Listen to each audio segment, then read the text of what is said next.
All right, I'm not sure anyone else is going to be joining, so I guess we'll just get started. Hello, everybody. My name is Zeng. I'm going to be your lecturer for today alongside William Zhang. I'm going to be covering the first two topics in the NSDA Nats. William, you can move to the next slide, by the way. The first two topics in the NSDA Nats topics, firstly on economic sanctions, and then secondly on reality TV participants. So I'm assuming all of you have already seen these topics to a certain extent, but even if you haven't, I'm going to define things that are generally going to be confusing. So let's start with the first topic then. So an economic sanction is a penalty enforced on the economic rights of a country or individual for punishment purposes. The first thing your mind should go to is countries like Cuba, countries like Venezuela, even Russia nowadays, and as well as Iran at that point. So there are a very diverse range of sanctions that do exist. So they generally come in many forms, and they are generally targeted by the government implementing the sanction to the specific country that they're putting the sanction on. What does that look like? So, for example, in Cuba, there's a total embargo of all goods. And I believe there was, or at least was something similar to that in Venezuela, where they also stopped trading with them entirely because of for both countries, it's because of the socialist governments / borderline communist governments that had taken over at that point. So the United States stopped trading with those two countries as a result of that. That's what an embargo is. It just stops any goods flowing in and out from specific countries into these nations. The second type of sanctions you're generally going to encounter, and I think what are the most specific or prominent ones, are sanctions on specific goods. And the best example of this is countries that heavily rely on the export of oil for their profit revenues from trading. For example, Russia, for example, Iran. So a lot of you should know that after the Russian invasion of Ukraine started back in 2021, I believe, that's the point at which the United States and a variety of other countries decided to, especially the European Union. I'm actually not sure about the United States, but definitely the European Union decided to block the trade of oil coming into Russia, crude oil in specific, because that was where a lot of Russian profits from trade were coming from in the first place. So as a result of that, Russia made a lot less profit from the one specific good that was bringing in the most money. And most notably here is Iran. So Iran is what's known as a rentier state, which means that it only makes profit from the export of one specific natural resource. And in that case, again, that's oil. So during the negotiations that were leading up to the Iran nuclear deal, which is where the United States was trying to get Iran to denuclearize through a range of sanctions, they kept on sanctioning oil and then sanctioning other countries that also bought Iranian oil because of the fact that Iran made the vast majority of its government revenue from the exports of these oil. And as a result of that, if these countries were less willing to take this oil from Iran in the first place and less willing to make the purchase of this oil from Iran, that would directly cut into the revenues and profits.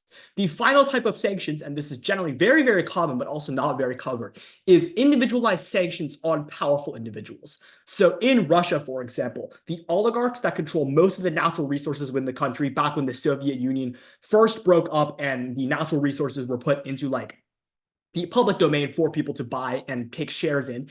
Those are the very, very rich and powerful individuals that's consolidated their power by buying up all of these natural resources and control over these resources. So as a result, Russia is widely considered an oligarchy, meaning that there is a small number of individuals who have a lot of power within the government. And if you want to change the way Russia thinks, you have to change the way its oligarchs think. So at that point, you have to cut off their revenues whichever way possible. You can freeze their offshore bank accounts. You can stop them from being able to get profit. You could blacklist their businesses from the Western world, which is generally what happens in regards to Russia. And as a result, those individuals are likely to push their governments to make change since they have disproportionately more influence over the governments than the average citizen does in those countries. And the second thing you're generally going to see is on military officials. That's also something that's, again, common in Russia, specifically during the Trump administration before all of this Ukraine stuff happened. That was the main form of sanction that was going against Putin since they were conducting some questionable military practices, not necessarily invading any countries, but just military practices that generally infringed upon human rights to a certain degree. So as a result of that, the military individuals that were engaged in those type of practices also face sanctions. And I think the most notable example of this actually happened later in the Biden administration when individuals who were found to be involved in cyber attacks from Russian governmental agencies were sanctioned in particular and specifically by stopping them from gaining any sort of economic benefits or stopping their travel within the world, things like that, just to penalize those specific individuals rather than the whole country entirely. And generally, this is not always an economic sanction, but when it comes to oligarchs, when it comes to military officials, when you stop the trade of arms, when you stop the trade of natural resources, that's generally what happens. So with that in mind, both sides should be running with their ideal image of what a sanction entails. So for example, if you're in opposition, you're going to say that sanctions generally come alongside diplomacy. For example, in Iran, when the nuclear deal was first negotiated, the sanctions that were placed on Iran for their human rights abuses were a very huge bargaining chip by the United States, telling Iran basically that if you are to stop nuclearizing and stop developing a nuclear program, or at least slow it down, we're going to take off all these sanctions that we placed on you before so that you can get better economic resources. So at that point, it went alongside diplomacy and it supplemented it. This isn't always the case, though, and that's what Prop is going to say. They're going to say that these are very unstrategic and generally very wishy-washy. This means that after Obama agreed to the Iran nuclear deal, immediately as soon as Trump gets elected, he pulls out of that same deal. And then Biden gets elected and then tries negotiating the deal again. So this means that it's very, very difficult for countries to make sure what they're doing to reform their internal practices are actually functionally doing anything to stop these bad practices in the first place or stop these other countries from sanctioning them in the first place. Another thing opposition is going to say is that they're going to have very, very clear conditions for removal. Basically just going against this notion that it's very difficult to figure out what exactly is going to have a sanction to be removed. So what Ob is going to say is like, hey, look at what happened in places like Myanmar, for example, when they said like, hey, if you have free and fair elections, if you guarantee human rights, if you allow people to protest, all of these things, if you stop the repression of the Rohingya Muslim minority, we're going to slowly remove more and more sanctions from you until you have a fully functioning economy pertaining to global trade. So that's something that generally is going to be set on opposition, whereas proposition will say like the terms are going to be very, very confusing. They're not very clearly delineated. So basically you should just run with whatever like is most strategic for your side. Again, in regards to diplomacy, proposition is going to say like, look at Cuba, for example, right? The United States has an embargo on them. They don't talk to them whatsoever. They have an embargo on Venezuela. They only interact with the opposition party and less so with the majority in the first place. And as a result, those sanctions are directly stopping them from having any sort of influence within that government. All right, next slide, please. So what are you going to say on proposition? There's generally two burdens that you need to win this debate, generally because it's a harm than good motion. Like this house believes that sanctions do more harm than good. And as a result of the language of that motion, you have to prove two things. One, obviously that sanctions are harmful in and of themselves. They harm the individuals within the population. They harm the government's ability to actually conduct sort of reforms internally, things like that. But you also need to prove that they are more harmful than good. And the good that these sanctions generally aim to do is fixing the problem they were initially imposed to solve. For example, stopping Iran from denuclearizing, stopping Russia from invading Ukraine, stopping Cuba from violating human rights within its government, for example. So why are sanctions harmful? How do you prove that first part? There's generally three ideas that you're going to encounter on proposition. The first idea you're going to find is that downstream effects happen to the population. This means that if governments are less able to trade for goods, then they make it less likely to actually gain revenue from that trade. That revenue generally goes into social services and providing economic resources for its population. So if they make less money from that, they're less likely to give that money back to the population and provide those sorts of services. The second thing you can say is that governments adapt to these sanctions very harmfully. So for example, when the United States sanctioned North Korea and stopped trading with them, they basically just became a hermit state and traded exclusively with China and Russia. That was really, really bad because not only did they close their economy to the world, which stopped any other country from gaining influence over them economically, but they also like repressed their population to such a great degree that they would not be able to expose anything about the regime to the world since they were attempting to be so secretive. So at that point, you make it more likely that these governments are going to consolidate in a direction that doesn't favor things like democracy, doesn't favor things like openness, and instead consolidates their economy in a way that other countries like the United States, like the Western world, have zero influence over these countries that are making these human rights abuses. And the third final thing that this generally happens is that whenever the citizenry does decide to respond to the sanctions in a negative manner, or does decide to respond to that government rather, it generally responds in a highly negative way. And that looks like things like the Tiananmen Square massacre in China. There's probably a lot of other examples. I can't think of them exactly right now, but there's just a very myriad of examples that show a lot of these governments are not going to respond positively to this sort of backlash. Rather, they're just going to repress their citizens' human rights. They're going to restrict their usage and their access to information, etc. The second thing you need to prove, though, is that they don't actually solve anything. So in order to take out the part that says they're more like good than harmful, like opposition can just say like, look, yeah, maybe they are bad for the population, but in the long run, they're really, really good because they guarantee human rights, they guarantee openness, etc. So the way you disprove that is essentially by proving that this doesn't change anything within the incentive structures of governments. And again, there's three ways you can do this. One is to say that in most countries where economic sanctions are occurring, the populace is very weak. Why is that? Because the vast majority of countries that are likely to be the target of economic sanctions are already very consolidated in an autocratic direction, where there are dictators, where there's small groups of people with a lot of power, like the Politburo in China. So as a result of that, you're going to have very little direct influence from the general population towards these people in the first place. Because if it's true that they're oppressing their population's human rights, the population itself probably doesn't have very little room to revolt against those individuals in the government.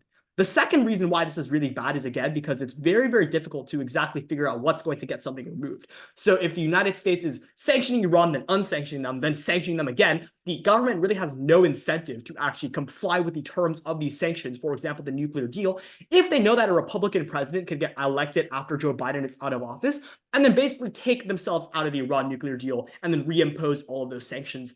As a result, it's much better for them to continue doing the things that they're doing, since there's very little reason to believe that actors like the United States will actually stay consistent with their stance on these sanctions. The third thing is that there's very large image issues when these countries capitulate. And this is most clearly examined through the cases of Russia and Ukraine, or Russia and China, rather. Because both of those countries have a lot of nationalistic sentiment that gets stirred up when they invade Ukraine, when they encroach on Taiwan's territory, etc. Because a lot of the domestic popularity of Vladimir Putin, Xi Jinping, is contingent on whether he successfully conducts the foreign policy, like encroaching on territories that they believe is rightfully theirs, that they promise their populace. So, for example, Xi Jinping has promised his populace that there's going to be some sort of action against Taiwan to reclaim that rightful territory. He's been propagandizing his population into believing that Taiwan is China's rightful territory. So if he suddenly capitulates to a United States sanction that says, hey, leave yourselves out of Taiwan, or we're going to stop trading with you, that makes him seem very, very weak and makes him less popular. So as a result, for those three reasons, these sanctions are not likely to change anything. All right, next slide. So on opposition, you're going to basically prove the opposite. The first thing you're going to do is minimize the harm of sanctions as much as possible. The second thing you're going to do is prove that the backlash that comes from sanctions from different sectors of the population is sufficient to conduct change in that government. But note that these two things are generally very mutually exclusive here. I need to be careful about how you balance this. I think the best stance to take is take a very hardline stance that supports the harmful effects of sanctions, not necessarily on the population, but within different groups within that population. Because if you go too hard on, oh, sanctions aren't really as harmful as proposition suggests, there's ways for the population to get around sanctions, things like that, then it directly cuts into your offense in terms of proving that there's enough backlash to actually get governments to act. So if sanctions are truly so weak and so ineffective against the general population and doesn't meaningfully affect their well-being, there's less likely to be popular backlash that actually gets governments to change. So you have to be careful about the way you balance those two things. You can minimize the harm of sanctions to a certain extent in a strategic manner, which I'm going to get to later, but just make sure you don't minimize them so much that it cuts into your own offense in proving that governments are going to change. So the first thing you're going to do is to show that governments will actually respond to sanctions in the first place. And there's generally three factors in which this happens. Firstly, you get popular backlash, and this is the most logical form of backlash in the first place, because you have a lot of grassroots movements, protests that are organized, a lot of people that rise up against these sanctions because they're necessarily so unpopular and they want them to be removed. Therefore, they're likely to push their government to try to get those sanctions removed in the first place. This is what happened in South Africa, because in South Africa, it was activist groups that first called for these sanctions to be imposed in the first place. And then after they were imposed, directly conducted a lot of action like protest and established organizations that are directly in line with actually working with those governments to make those necessary reforms that are going to get rid of those sanctions and ensure the economic prosperity of the population. So that's the most logical form of backlash against the government, that the people directly rise up because they're directly validated by these sanctions in their grievances against the government. So this is likely to cause backlash against the government, and in democratic governments, which are kind of rare, but in the cases that they do exist and are sanctioned, they're likely to get voted out in the next election. In autocratic governments, they're going to be either internal fracturing that weakens them, or just like a total revolution, which is what happened in places like South Africa. Well, yeah, not a total revolution, but like rather the fact that the unpopular government that was committing apartheid got voted out, it got overturned, things like that. Okay, the second thing you're going to see is backlash from elites and business leaders. So this is what happened in Myanmar. So Myanmar is a really, really good example to prove that even if the citizenry doesn't directly have backlash against the government and act against the government in some sort of way, there are powerful individuals that have influence within the government that can instead lobby them for change. So what happened in Myanmar was that one of its biggest exports was like the rare gems industry. So the mining that was happening there for things like jewelry was really, really important and made Myanmar a lot of money. But when the Western world, which had most of the jewelry dealers and the people who produced this jewelry and the people who actually bought these rare gems from Myanmar, decided to sanction Myanmar and stop all trade, that directly cut off the profits of various crucial businesses that were crucial to that industry and crucial for Myanmar's economic revenue in the first place. So as a direct result of that, these elite individuals who were very, very rich and had a lot of influence within the country actually pushed back against Myanmar's government to actually stop their abuses that were causing these sanctions to be imposed in the first place. The final thing you can see is in places like Iran, where there is governmental fracturing between two fronts of the legislature or other actors. So, for example, in Iran, when there was those things like human rights abuses, because of the fact that it's such a religiously conservative country that directly oppresses the rights of groups like women, etc., like religious minorities, things like that, as a direct result of that, there was a lot of sanctions that were being imposed by the Western world. And because of that, there were a lot of reformists that began to gain power within Iran's government, as opposed to the traditional conservatives that had a lot of power before. And this pressure created by these sanctions directly led to fracture within the government that gave reformist causes a lot more weight in the discussions that were happening within that government. But the second thing I think you should generally prove is that even if you can't accomplish the final goal, even if you don't get those sanctions even removed in the first place, even if you can't fix human rights abuses, things like that, you still need to prove that some things do happen as a result of spillover effect.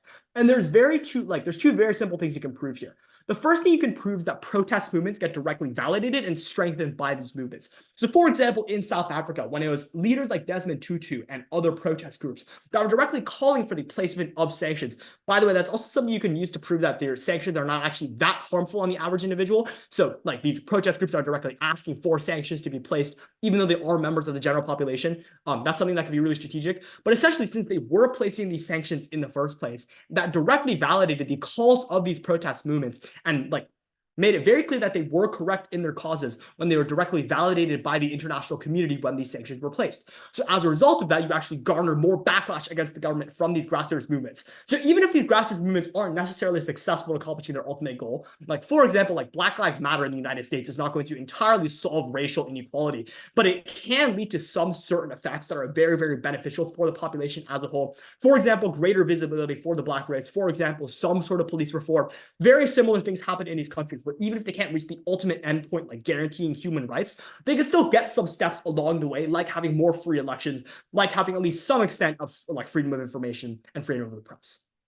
And the second thing that generally happens is there's a greater amount of international awareness. Again, going back to South Africa as an example, as a result to a lot of these protest movements and as a result of the direct sanctions that were placed because of these protest movements, there was movements in places like Western Europe, where especially countries like Britain, where there was a lot of protests against the apartheid regime in South Africa, since it was one of the only existent racially discriminatory regimes still left in the world around the 1990s and around that time. As a result of that, these international countries will come out in support of like these causes and in support of these sanctions in order to reform the government. Okay, next slide. Okay, so onto the reality TV topic then. So reality TV generally has a pretty wide range of definitions, and it's a very diverse form of entertainment and very diverse genre.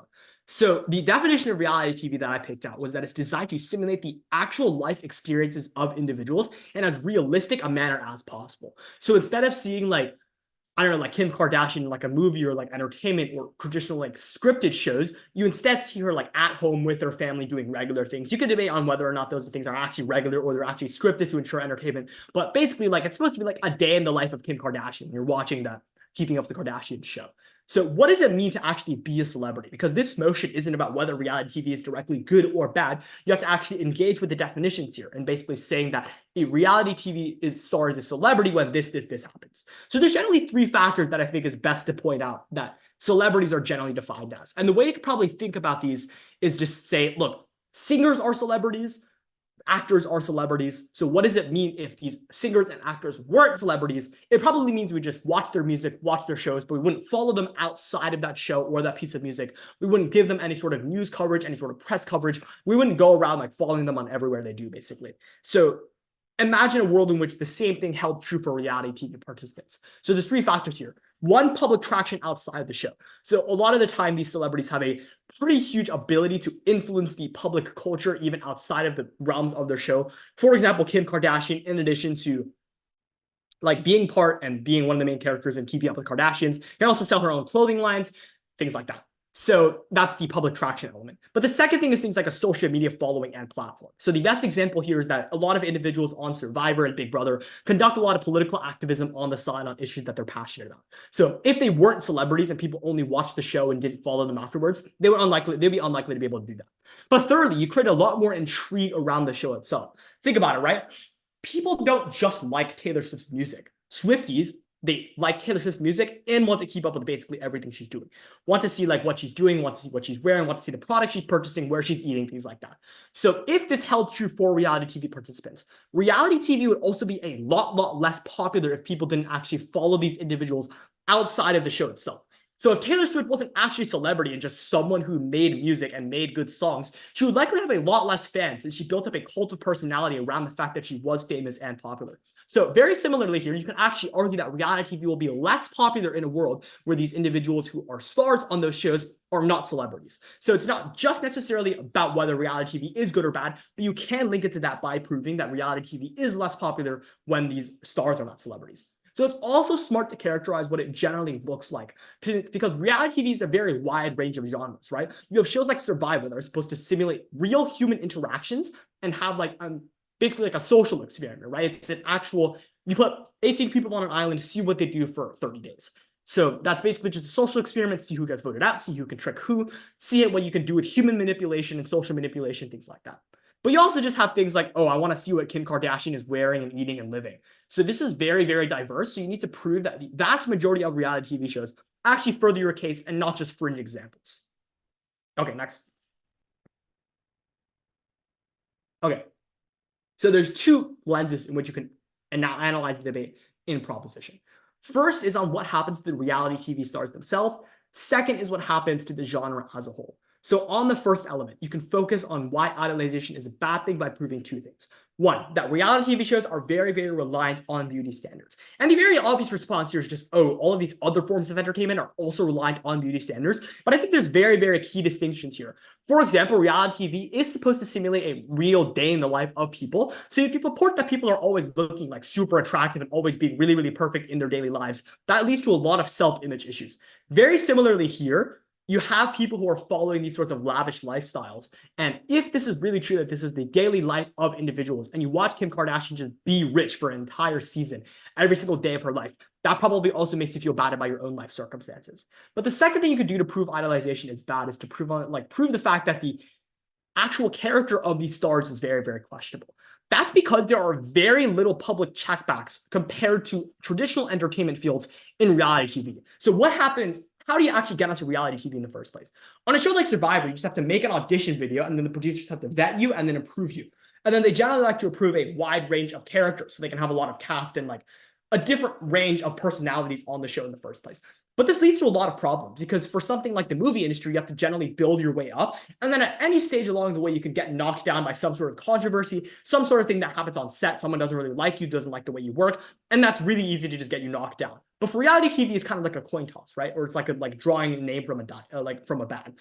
On whether or not you actually get onto the show or not. Because it's very, very random, the selection process. The producers just basically pick one video out of maybe thousands that they like and then choose them for the next season. This is very, very rare, and it's very, very based on luck and chance and not actually your merits as an entertainer or as an actor, etc. You just have to be a normal person. That also means that you get a very, very crazy cast of characters on a lot of shows. That's why a lot of individuals on Survivor have come out as anti-vax, have come out as supporters of QAnon, have come out as very, very radical extremist conservatives. That's why people on American Ninja Warrior, like the literal champion of American Ninja Warrior, I think season I don't remember the exact season number. I used to watch that show. I don't watch it anymore. But one of the champions of that show was actually a convicted sex offender who was convicted after he won that one season. So you get a lot of questionable characters with questionable traits as a result of this casting. So then secondly, on the genre as a whole.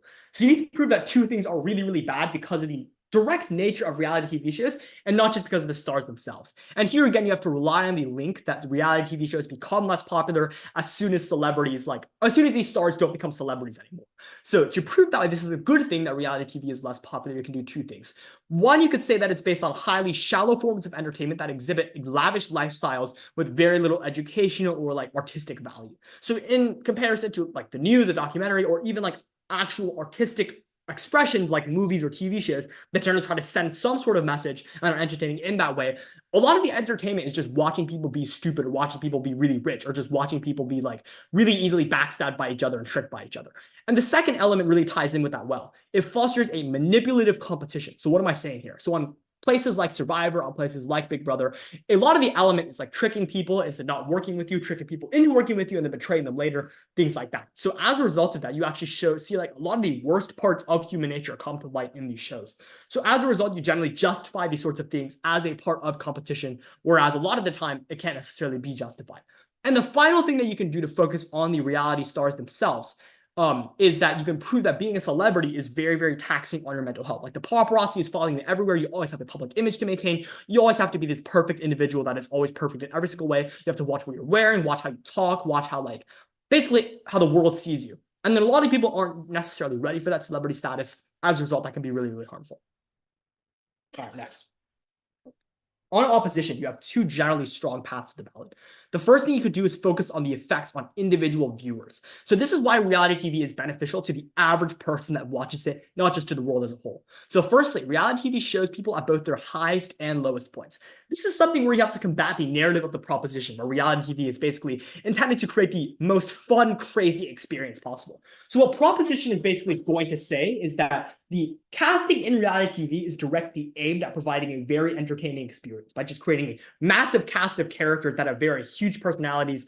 If you look at shows like, I don't know if Survivor is the best example. I don't really watch that many of these reality shows, but I think specifically in American Ninja Warrior, there's a lot of crazy characters. Someone that immediately comes to mind is someone named like Chad Flexington, and his whole gimmick was just, oh, I like flex my abs a lot and crazy shit, like things like that. And eventually he came out as like a really hyper-conservative Trump supporter. So that's something you can focus on there. But what opposition is going to say is that no, they don't want these crazy characters. They instead want realistic expressions of the human experience. They want to see these raw interactions that are unscripted, that are actual interactions between actual people and things that you're likely to encounter in your daily life, and see how these different individuals interact with each other when they come from different backgrounds and different walks of life. So I remember on season 15 of Survivor, when they went to China, there was a like really, really religious Christian individual who was on that show as a character, and they explored how she dealt with a lot of the like traditional religious, or I don't think like not religious, but like cultural elements of China that she construed as religions, things like that. And as a result of that, you get people from a very wide, diverse range of backgrounds that are very, very entertaining to see interact, see how they can talk about shared human experiences. And another thing you can talk about there is how you can actually find like communities there and then see communities that are reflected in real life. For example, in Survivor season 41, I remember there's like an all-black alliance, and then they had a really productive discussion about like, that was around the time that like the Black Lives Matter movement was in like full force, and they had a very productive discussion about the merits of like black unification, things like that, and about like how what it was and what like white privilege was and what it meant to necessarily be a black individual in modern America. So as a result of that, you have expressions of what it's like to be a normal person in the world. But the second thing you likely see is that it's an accurate expression of the human experience. Again, these are things that you can generally relate to. So in Survivor, for example, you can see people do things like struggle. You can see people cry. You can see people be in pain. And these are a lot of things that you do in your normal life. These are not things that are uncommon experiences. So providing that sort of relatability is really, really helpful. And the second thing that you can do through reality TV shows is have the broader effects to all of society also be positive and beneficial. So there's generally two things here. One, that reality TV casters make a conscious effort to represent marginalized groups. So for example, on American Ninja Warrior, I remember there was an individual that didn't have a leg, an individual competing with a prosthetic leg, things like that, and just proving that they can still compete on these sorts of courses, proving that they can still do really, really well on these shows that are based on competitive athleticism, despite their disabilities and despite their drawbacks. In addition, CBS, which runs like Survivor and Big Brother, recently instituted a requirement that required 1/2 of all participants on the reality TV shows that they run to be non-white, to be people of color. So as a result of that, that meant that there's a lot more diversity represented, and it accurately represented the makeup of the country and the world as a whole. So because of that, you generally have a lot of things like visibility, like destigmatization. For example, like RuPaul's Drag Race can destigmatize the art of drag in the first place because of the fact that so many people are now being exposed to that, whereas before they just were disgusted, turned away by it. Now, since it's so common in the popular culture of the United States and the world, As a result of that, there's a lot less backlash against these sorts of cultural practices that were initially unpopular. And the second thing that can happen is that there's individuals that can conduct activism in the first place. So remember that All Black Alliance on Survivor that had that discussion during tribal council voting. You also have people conducting these sorts of activism outside of the show in the first place. As a result of that, that directly happens when you give these reality TV individuals a spotlight to make their voices heard. So why does this generally change? So the first thing generally changes is that there's a lot less visibility when you can't actually see the reality TV stars being reflected in the real world. So when you can't see like RuPaul or the contestants on his Drag Race being celebrities in real life, you're less likely to actually think that drag is a legitimate art form that's actually very, very common within these communities. And rather you think that it's something very rare, something very vulgar that's very unpopular. And the second thing is very, very obvious. If you can't have a celebrity platform after you exit the show, if you can't actually like have marketing once you exit Shark Tank, for example, then it's very, very unlikely that you actually be able to commit some amount of good for the world. But when people are actually following your Twitter accounts, people are actually following your social media posts, you can use that as a platform and branch off of that to actually conduct meaningful activism that makes the world better. All right, any questions?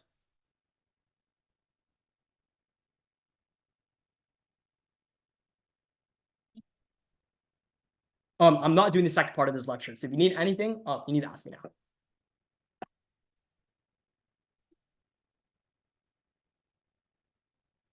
All right, cool. Assuming there's no questions, we can move to the second part. But if you ever do have any questions, my Discord tag is just my name, Jake Zeng. If you want to email me, it's jakesangdebate@gmail.com. So if you ever need anything, if you ever need some help on some sort of argument, some sort of brainstorming, if you ever need help on what's like anything whatsoever, format of worlds, how to do worlds, how to practice worlds, things like that, I'm always available. All right, thank you, Jake, for the first part of this lecture. I'm gonna switch screens to the other slide now.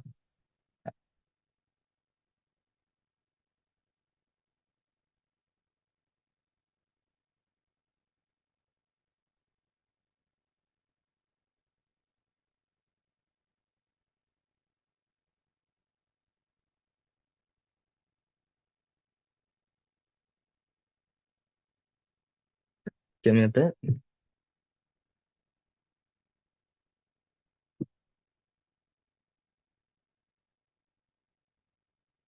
All right.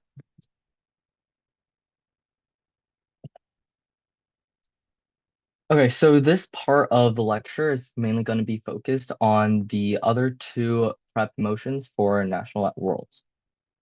So this is going to be this house would implement a universal basic income motion as well as this house supports school choice programs. So firstly, let's go over to this house would implement a universal basic income motion. So what do we need to define in this framework? Well, I believe that in the characterization and models and more, the first thing you need to do is define what a universal basic income is. So what I found was that a UBI or universal basic income is basically a sort of governmental program where every adult citizen, regardless of their status, income, or more, would get a kind of basic income stream from the government that allows them to at least survive, which the goals of this program is to increase economic security, independence, and more. So another thing to note is that it isn't a like targeted basic income model. Instead, it's sort of a universal basic income. So why does this matter? Well, because universally, it makes it much more difficult for finances and more because you have to focus on the entire population when you're talking about giving money to people. Another thing to keep a note that it is this House Woods motion, so you be sure to have a sort of plan or model of how this be implemented. Like right now, by the U.S. federal government, there are certain areas like in San Francisco, San Diego, and a lot of other places in California where every adult citizen in some manner must be given $1,000 per month, which would be like refunded by reallocating funds from other domestic programs or a reduction to government spending and potentially raising taxes. So now who is the main actor or the house of this motion? Well, you can choose between, well, in the world, this is very common for world survey as a whole. However, it's also difficult to defend all corners of the earth, especially for proposition, because there are places that aren't that financially stable and wouldn't be able to provide all this money to all of its citizens. Now, the main actors in this case would be the government because they are the ones who are responsible for providing all this money. And remember, as a model, you have to be able to define where's this money coming from and what would be the impacts of this. Secondly, another major actor would be the middle class citizen. Now, why is this the case? Because these middle class citizens don't have that many benefits from this steady stream of income, and they have to pay huge amounts of taxes or whatever way the government uses to fund this kind of program. Because remember, the middle class citizens have to pay a large part of these taxpayer dollars, and they have to take this huge burden of funding this massive program. The third actor would be people living in welfare who receive all these huge benefits, this $1,000 that allow them to survive on basically solely on government funds for basically the remainder of their life. So why does this matter? Well, because this huge social program mostly benefits those without an income as it helps them to survive in the United States. However, that also leads to the problem of where this money is coming from and how this money would impact people's lives. Now, currently in the status quo in the United States specifically, there are various UBI programs in certain areas. We see this in Birmingham, in Alabama. We see this in Phoenix, LA, San Diego, and San Francisco, where each person in those areas receive $1,000 per month. We also see in other places internationally, like in England, that have areas that pay $2,000 per month in their currency. So it really depends on how you want to define the amount of money coming in and where this money is coming from. So moving on to the proposition side. I think that the most important thing on side proposition is to be able to define where is this money coming from. Because if you can argue where this money is coming from, if and define it reliably and have and minimize the amount of impacts it has, then that puts you at a huge advantage because there are many, many, many impacts that are beneficial because of the UBI. So on the practical side, there is the economy point. So why is this the case? Because with the economy and with the UBI, it helps to provide financial relief to basically all citizens, because remember, this is universal. And by providing this financial relief, it also creates more disposable income for all these people, meaning more consumer spending, and which creates a more stimulated economy. So basically, what this is doing is providing a massive stream of money and a better income for these consumers that are able to spend more money on other things that help to stimulate the economy and help to basically bring everyone else up. And as the economy basically brings everyone into a better standard of living. So on the principal side, another major point would be something like autonomy. Because what you get with a UBI is financial stability, mainly for people living in welfare. So this point mainly hinges on the fact that people should be able to do what they choose of doing or able to do what you dream of doing. So why is this the case with the UBI? Because people living in welfare or other people who have financial stress are often hindered by cost. These people should not be limited by the amount of money that you have, or which is often impacted by where you were born, because it then forces you into a certain social economic group. And those living in welfare or in poverty while receiving this UBI would be able to bring themselves out of poverty and able to basically survive on this money and a potential job. So moving on to side opposition. One of the most important things that side opposition has to do is mainly target where this money is coming from. Because where this money is coming from is extremely important to really bring out this model as a whole. Because without a sufficient model, then the proposition side entirely just collapses on itself because there is no way where you can get this money and there's no way for this motion to be implemented in the first place. So that's why one of the main opposition focuses would be the economy. Because with this huge amount of money, as I believe it's predicted to have $3.8 trillion in a single year, you have this huge economic cost for the government. Now, what does this lead to? Well, this leads to inflation because the government is spending so much money.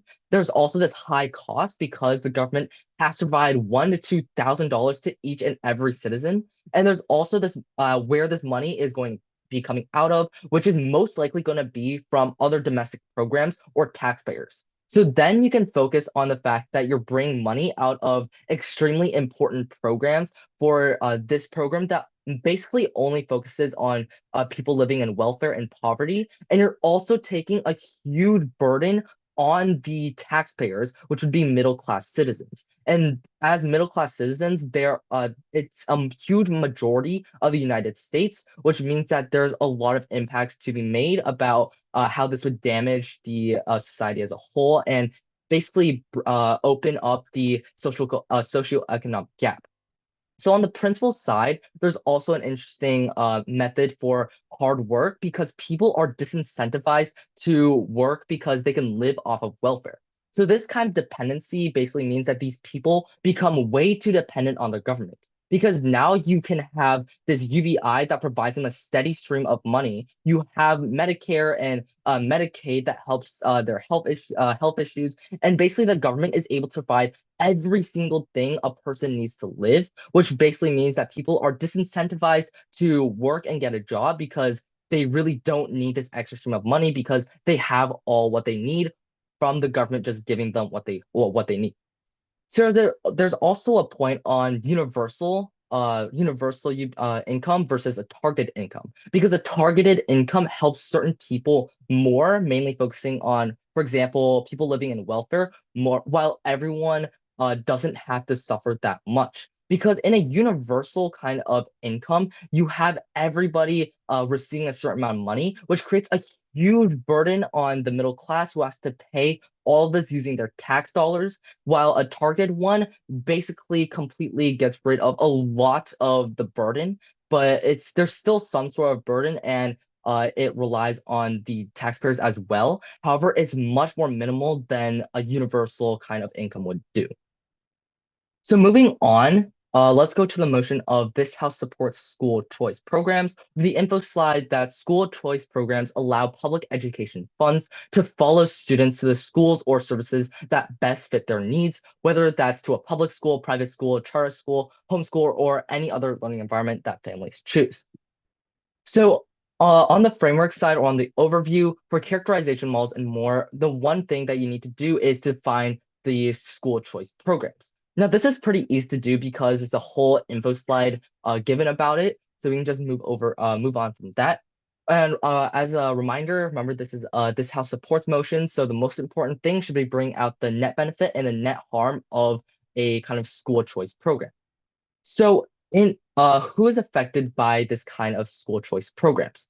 Well, the most important people would be the students, and which would be the next generation, because then each student has their own opportunity to choose what kind of school they want to go and don't have to worry that much about their financial circumstances. This also relieves a huge pressure on parents who have to provide for these children before the school choice programs, who have to provide all the money and all the resources for these students to go to a certain school. The third actor that is impacted would be schools. Now, why is this the case? Because schools that might have a reputation for being very prestigious, or schools who have a reputation for not having that much success, would have huge impacts on how many students would go and how much funding they would receive. Because as more students flock to more prestigious schools, then these schools receive massive amounts of government funding, while public schools who used to rely solely on government funding eventually lose students and lose funding, which basically means that there's less money to go around, less money to invest in education, less money to pay teachers, and more. Furthermore, the governments are also affected because the governments are the ones who have to pay this money. So in the case where each student wants to go where they want to go, like in a private school, that can cost a ton of money that the government might have to pull out of other areas. So it's very important for people to know how the government is going to get this money from. So why does this school choice program matter? Because these programs allow students to learn the best they can and achieve their best potential. However, in a world where there are tons of private schools that exist and who take massive amounts of tuition, this can take a ton of money from the government as the government has to provide for each and every one of these students. Now, secondly, what does the status quo look like?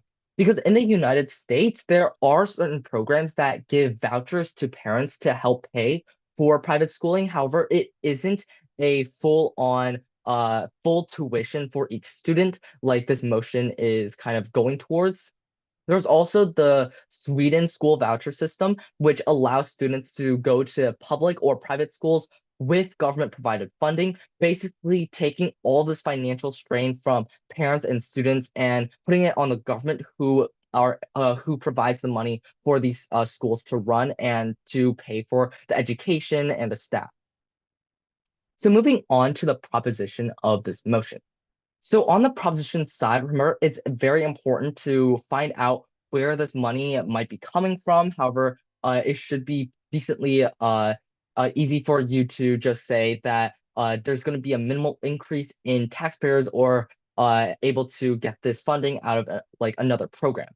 So on the practical side, a huge important point would be education. Because remember, these students are the ones who are greatly impacted. These students are the ones who achieve kind of this better education and don't have to really focus on if I can attend this school solely on financial basis. Because with this better education and with this point, what we see is students are able to focus on what kind of school or education that they want and are able to go to whatever school that best suits them. This also helps students to reach their full potential, which in a generational mindset is extremely important because these students are the future generations that are going to be the computer scientists, the researchers, the politicians who all basically run the country in the near future. Now, on the principal side, there's this issue of equality because everyone is able to have the same chances, specifically with education. Because education is extremely important in today's world because without education, you can barely get a job. You can't really get many of these benefits. You don't really know all these different subjects that most students have, most students know. So this puts you at a huge disadvantage, especially since education is extremely important for you to know how to like live in the world as a whole, how to organize your money, how to do all these things that allow you to have the best life. So with this motion on the proposition side, remember that everyone has the same chances and the same opportunities to go to whatever school they want, regardless of social economic status. This means that low-income families can also have the same education as families from higher income or higher social economic classes because the government is funding all these different students, regardless of whether you come from a high or low social economic class. So moving on to the opposition.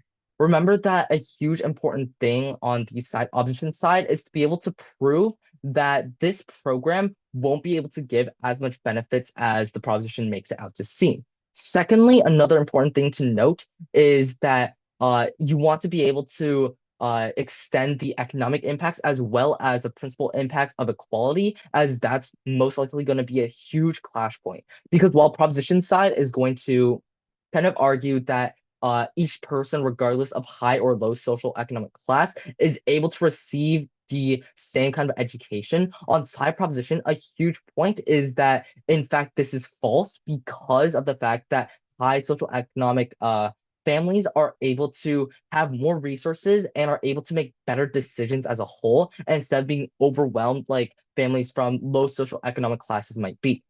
So on the practical side, on side opposition, a huge point here would be kind of draining funds from different kinds of schools, especially public schools. Now, why is this the case? Because public schools rely solely on government funds. And public schools are notorious for not having the best education compared to private schools. And now with these government funds, we see a lot more students going to private schools because now they're able to afford it, or the government is able to afford it actually. And less people are going to public schools, which means public schools receive less government funding. What this means is that these public schools lead to budget cuts and worse schools as a whole, which then leads to a huge kind of cycle of having less and less people and having less and less funding, resulting in lower quality education, which leads to even less people wanting to go to a school that has less education, which basically completely destroys the system of public schools as we know. So on side opposition, it's incredibly important to point this out and kind of argue for that kind of idea, because on side proposition, it's very difficult for you to kind of define all these different things, because that means there are a lot of restrictions that side proposition has to put in their framework. And on side proposition, take this into account when you're trying to create your model, your framework for this kind of motion. Expect this kind of point from opposition and try to pre-plan for it by establishing some sort of failsafe that you can work towards, some sort of model that will work and won't lead to public schools basically becoming desolate. So on the principle side, like I said before, equality is a huge point for both side opposition and side proposition. So how does this work on side opposition? Because as people leave these public schools, they're basically undermining this public education, which public education, remember, is basically the kind of government idea